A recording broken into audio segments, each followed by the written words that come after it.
284장 찬송입니다.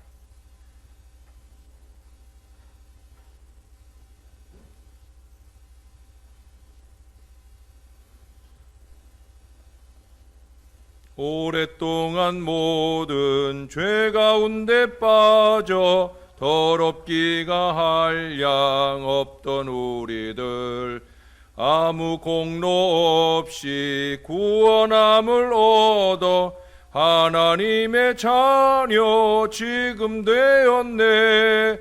주의 그 사랑 한량 없도다. 찬송할지어다 예수의 공로. 주의 그 사랑 한량 없도다. 찬송할지어다 예수의 공로. 주의 보혈로서 정결하게 씻겨 죄악에서 떠난 몸이 되었고, 세상 근심 구름 간 곳 없어지니 하나님의 빛이 영화롭도다. 주의 그 사랑 한량 없도다. 찬송할지어다 예수의 공로. 주의 그 사랑 한량 없도다. 찬송할지어다 예수의 공로. 죄의 깊은 잠과 뜬 세상의 꿈을 어서 깨어나라 나의 친구여. 은혜 받은 날과 구원 얻을 때가 지금 온 세상에 선포되었네. 주의 그 사랑 한량 없도다. 찬송할지어다 예수의 공로. 주의 그 사랑 한량 없도다. 찬송할지어다 예수의 공로. 아멘. 그 다음 찬송 한 장 더 합니다. 285장 찬송입니다. 주의 말씀 받은 그날 참 기쁘고 복되도다. 이 기쁜 마음 못 이겨서 온 세상에 전하노라. 기쁜 날 주 나의 죄 다 씻은 날, 늘 깨어서 기도하고 늘 기쁘게 살아가리. 기쁜 날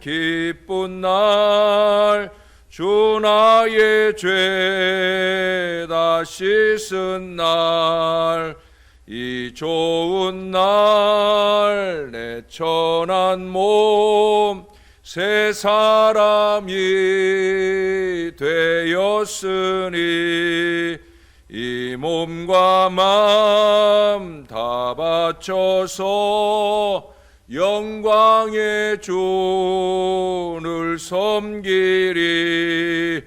기쁜 날 주 나의 죄 다 씻은 날, 늘 깨어서 기도하고 늘 기쁘게 살아가리. 기쁜 날 주 나의 죄 다 씻은 날, 새 사람 된 그날부터 평안한 마음 늘 있어서 이 복된 말 전하는 일 나의 본분 삼았도다. 기쁜 날 기쁜 날 주 나의 죄 다 씻은 날 늘 깨어서 기도하고 늘 기쁘게 살아가리. 기쁜 날 주 나의 죄 다 씻은 날. 아멘. 기도하겠습니다. 좋으신 아버지, 우리 주님의 은혜 안에 우리로 하여금 구원받을 수 있도록 이끌어 주신 것 감사합니다. 주님의 복음이 우리를 구원하실 뿐 아니라 우리를 크신 은혜로 변화시키는 놀라운 역사의 밑거름이 되는 걸 잊지 말게 도와 주옵소서. 우리 안에 더 성령이 충만하여 충만한 주의 백성들답게 아름답게 살아갈 하나님의 사람들 다 되게 도와 주시옵소서. 부족한 저희들과 오늘부터 또 한 주간을 은혜로 동행하시는 오늘 복된 아침이 될 수 있도록 이끌어 주시니 감사합니다. 예수님의 이름으로 기도합니다. 아멘. 에스겔 47장으로 가겠습니다. 에스겔 47장, 오늘 본문은 1절에서 12절까지 본문입니다. 오늘 본문은 다 읽도록 하겠습니다. 1절부터 봅니다. 제 47장.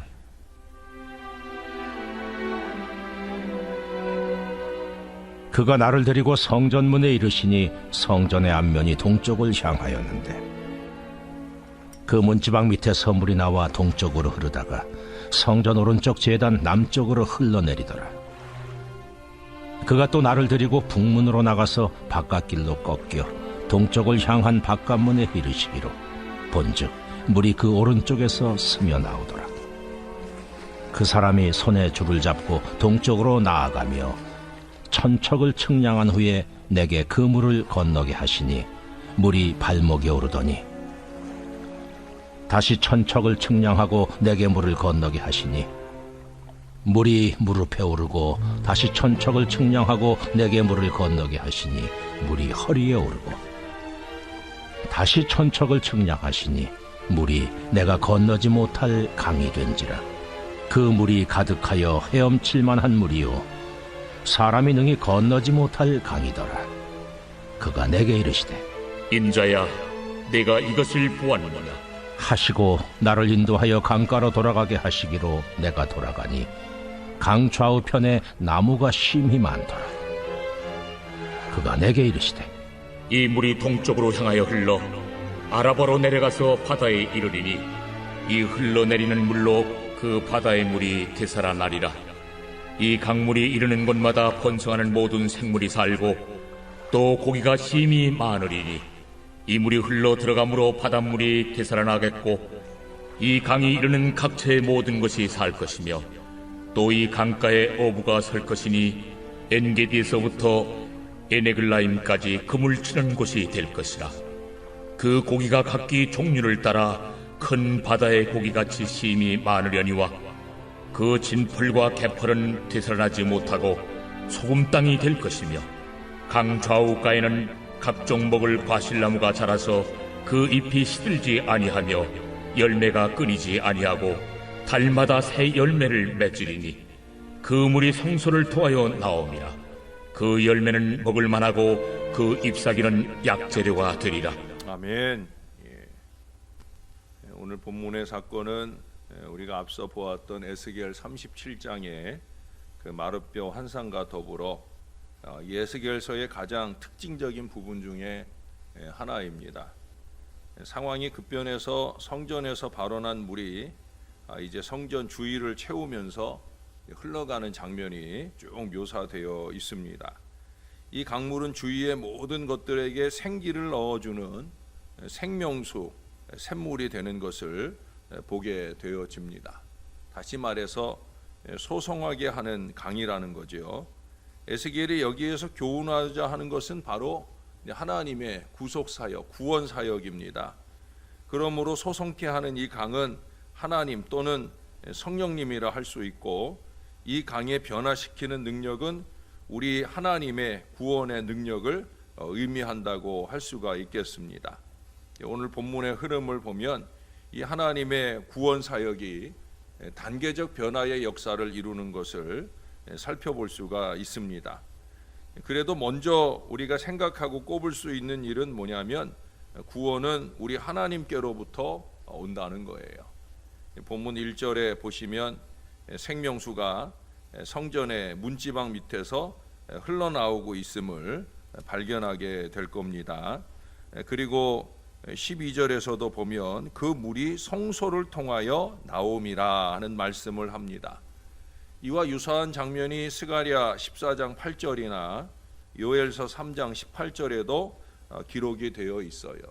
스가랴에서는 예루살렘에서, 또 요엘서에서는 여호와의 전에서 각각 이 생명 샘물이 흘러나오게 될 것을 묘사하고 있습니다. 성전과 예루살렘은 공히 하나님의 임재의 장소를 상징합니다. 물론 성전 자체, 오늘날로 보면 교회에서 생명 구원의 큰 역사가 펼쳐져야 되는 것임을 말씀하기도 하지만, 결국 이 말씀은 구원이 우리 하나님께로부터 말미암는다라는 사실을 분명하게 보여줍니다. 역사적으로 볼 때는 포로 상태의 이스라엘이 이제 하나님의 주권에 의해 본국으로 귀환하게 될 것을 말씀하는 것이고요. 신약적 견지에서 보면 이제 하나님께서 독생자 예수 그리스도를 보내심으로 인류가 구원받게 될 것을 말씀하는 거예요. 예수님께서 사마리아 여인을 만나셨을 때 예수님께서 자신을 인간의 영혼을 소송시키는 생수의 강으로 그렇게 자신을 계시하시고, 나중에 7장에 요한복음 7장에 가서 보면 더 구체적으로 생명수 샘물 되시는 그런 우리 예수님을 잘 말씀해 주고 있습니다. 그리스도의 십자가만이 온 인류를 구원할 근거가 된다는 거죠. 그래서 예수님은 내가 곧 길이요 진리요 생명이니 나로 말미암지 않고는 아버지께로 올 자가 없다고 분명히 선언을 하셨어요. 바울은 고린도전서 1장 18절에서 십자가의 도가 멸망하는 자들에게는 미련한 것이요 구원을 얻는 우리에게는 하나님의 능력이다 분명히 간증을 했어요. 하나님께서는 그리스도 이외에 다른 어떤 이름을 구원자로 주신 적이 없다고 베드로는 자신의 두 번째 유명한 설교 속에서 분명하게 선언해 주고 있습니다. 그러므로 사도들은 그리스도 이외에 다른 어떤 이름을 전파하거나 다른 복음을 전하는 자가 있으면 저주를 받을 것이다 분명하게 단언하고 있습니다. 오늘날에 있어서 기독교 진리가 심각하게 도전을 받고 있어요. 기독교 진리는 다른 거 없어요. 예수 믿으면 구원받는다. 이게 진리예요. 제가 여러분에게도 전도할 때 우리 교회 와보세요. 이 말이 우선되면 안 된다고 그랬죠.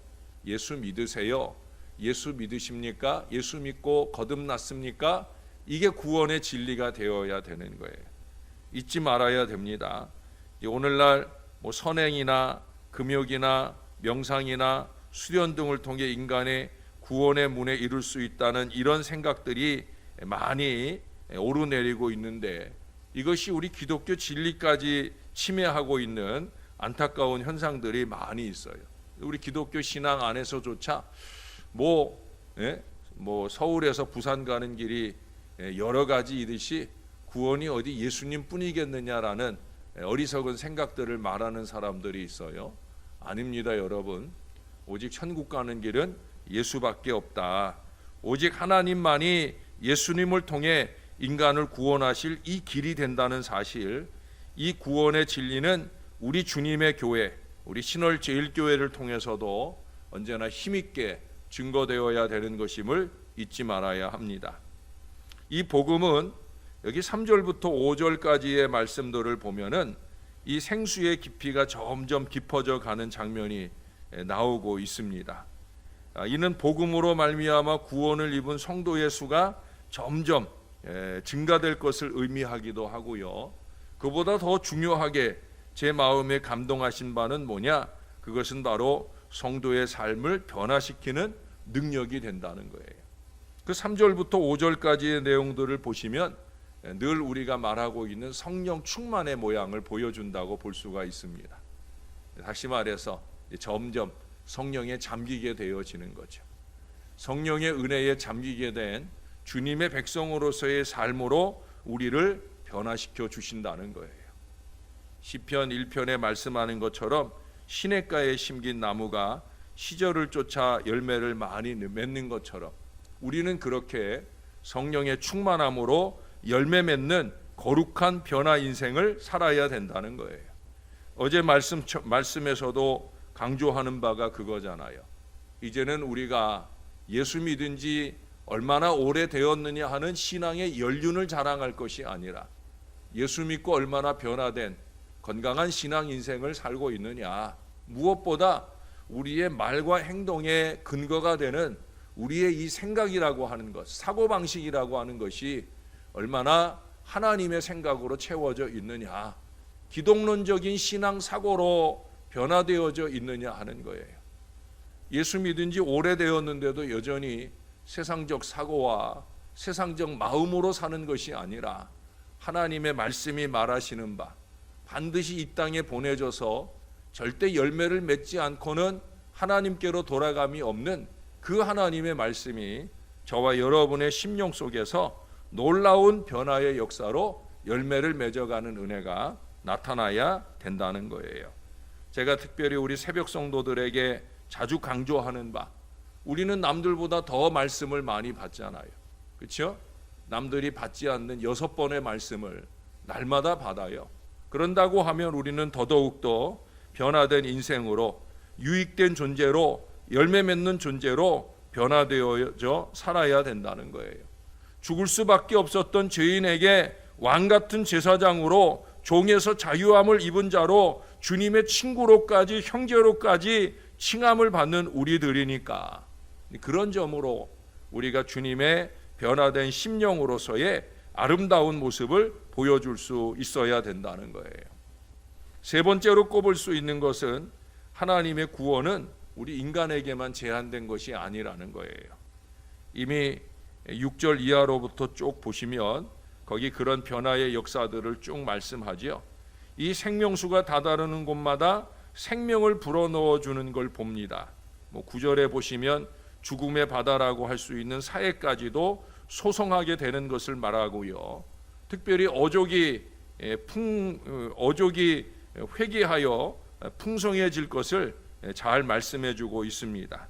그리고 7절 이하로 보시면 강 좌우편에 심이 많은 나무가 있다. 다시 말해서 그 나무들이 잎과 열매로 풍성하게 될 것을 12절에서 또 말씀하고 있어요. 아까 얘기했던 요엘서 3장 18절에 보면 여호와의 전에서 흘러나온 이 생명수가 시딤 골짜기에서 옥토로 변화시키는, 시딤 골짜기까지 옥토로 변화시키는 장면이 나와요. 이 시딤 골짜기라고 하는 것은 사해 주변에 있는, 사해 근처에 있는 곳으로, 이것은 아무래도 이제 죽음의 바다, 소금의 바다, 이 사해 근처에 있다 보니까 이 바다가 끼치는 영향 때문에 거기는 아카시아 외에는 살 수 없는 아주 척박한 땅이라는 거예요. 근데 거기까지도 생명의 열매들이 맺어가는 놀라운 역사가 나타나게 된다는 거예요. 하나님의 구원은 우리 인간의 마음만 변화시키는 것이 아니라 온 세계 만물을 구원하시는 창조세계 전반에까지 그 구원의 은혜가 파급되는 걸 보여줍니다.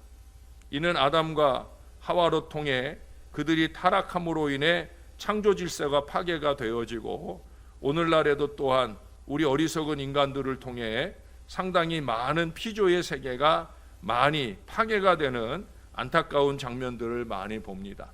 저는 가끔 그 인터넷을 보면서 깜짝 놀라는 그 사진들을 볼 때가 있어요. 그건 뭐냐면 갑자기 죽은 이 바다 동물의 사체를 이렇게 열어보면은, 또 바다 동물만 아니라 그 바닷가에 그 새들의 이 가오리 같은 아니면 이런 새들의 이 배를 이렇게 해부를 해보면 그 안에서 엄청난 쓰레기가 나오는 거예요. 아니 어떻게 저렇게 많은 쓰레기가 있을까 싶은, 거기가 다 쉽게 녹지 않고 사라지지 않는 플라스틱 쓰레기들이 결국 이 배 안에 축적이 되면서 결국 그로 인해 이 생명들이 그 생명을 잃게 되는 안타까운 모습을 보게 되어집니다. 로마서 8장 22절의 말씀처럼 피조물이 다 이제까지 함께 탄식하며 함께 고통하는 것을 우리가 알아야 되는 거예요.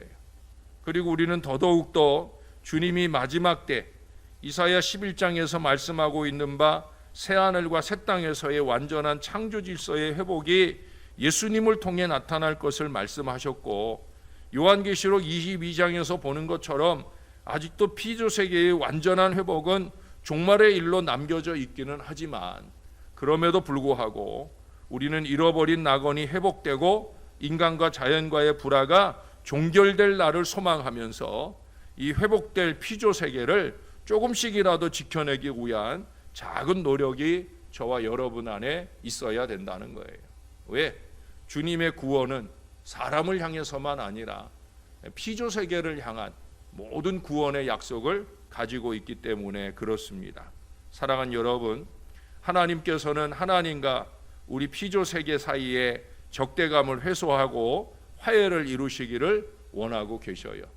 어쩌면 그것이 예수님을 닮아가려고 하는 저와 여러분의 사명이라고 여겨집니다. 하나님의 은혜로 말미암아 죄사함을 받고 영육간의 상처와 질병을 치유받고 있는 우리들입니다. 이 구원에 대한 감사와 변화된 존재로 살고자 하는 결단이 우리에게 필요하다는 거예요. 죽어도 주를 위해, 살아도 주를 위해 살고자 했던 그 바울의 마음이 너무나 당연한 마음이어야 된다는 거예요.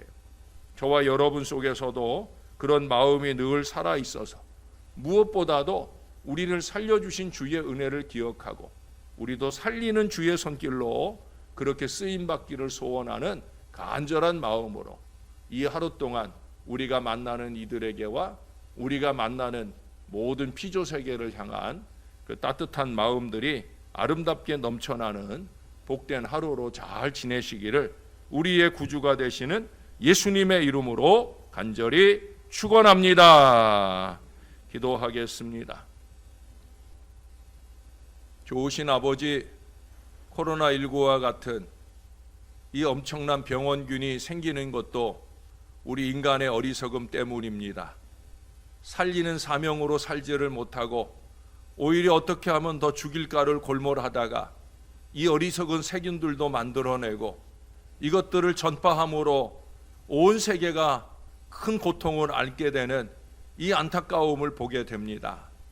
하나님, 우리 주님을 믿는 우리로서는 더더욱더 주의 구원을 감사할 뿐 아니라 우리를 살려주신 은혜를 기억하면서 살리는 사명을 놓치지 않고 살아가게 도와 주시옵소서. 우리의 생각 속에 하나님의 생각을 넣어주시고 우리의 마음 속에 하나님의 마음을 넣어주셔서 우리를 구원하신 그 감격을 가지고 세상을 살리고 구원하는 일에 아름답게 쓰임받을 우리 모두가 될 수 있게 도와 주시옵소서. 하나님으로부터 온 구원이 온 인류와 전 세계 모든 피조세계를 향한 구원과 변화의 역사인 것을 기억하게 도와주시고 오늘 하루도 우리 안에 주님이 주시는 변화의 한 걸음이 내디뎌지게 도와주시고 우리의 신앙적인 갱신을 통해 더욱더 아름다운 세상을 만들어가는 일에 열심내는 이 하루로 잘 살아갈 수 있게 도와 주시옵소서. 다시 한번 저희를 구원해 주시니 감사합니다. 성령의 충만함이 더욱더 저희 안에 넘치게 하셔서 하나님의 생각으로 하나님의 말을 하고 하나님의 행함을 이루어냄을 통해 세상을 아름답게 이루어가는 저와 우리 모두의 삶이 되게 하여 주옵소서. 오늘도 주님과 함께 한 주간을 시작합니다. 강력한 주의 은혜가 우리를 돌봐주시고 모든 어려움을 겪는 이들 속에 치유와 회복이 일어나는 복된 한 주간의 역사가 잘 흘러넘칠 수 있도록 주님이 도와 주시옵소서. 바로 이 주님의 새벽 제단이 생수의 강이 흐르기 시작하는 은혜의 출발점이 되도록 역사를 더하여 주옵소서. 감사합니다. 예수님의 이름으로 기도합니다. 아멘.